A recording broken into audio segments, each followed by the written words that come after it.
When you go to Mali, in the regions of Mopti and central Mali, violence between Fulani herdsmen and Dogon Dambara farmers are very common.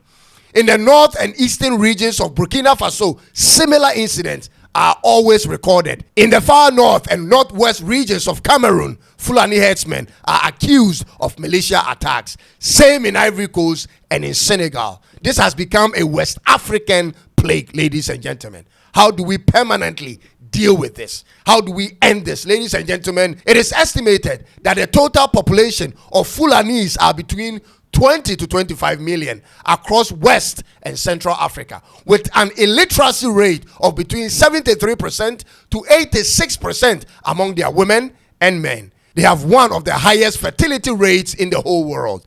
In Nigeria, the average Fulani woman has 8 children. Ladies and gentlemen, their population is constantly rising because of the age at which they begin to give birth. By age 20, the average Fulani girl has at least 3 children with very minimal plans of getting an education and living a different lifestyle from the nomadic.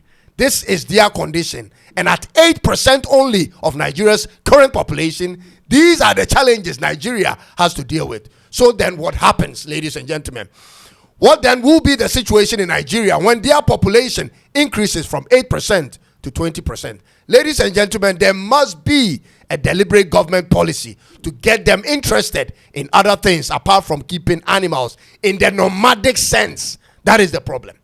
And to receive the type of education that can assimilate them into civil society. The world has evolved. Things have changed. They cannot continue moving freely from one grazing site to the other. This cannot continue. It is not sustainable. It cannot be allowed and continue, whether in Nigeria, Mali, Ghana, Ivory Coast, or Senegal. This must stop. The killings in Nigeria are already too many.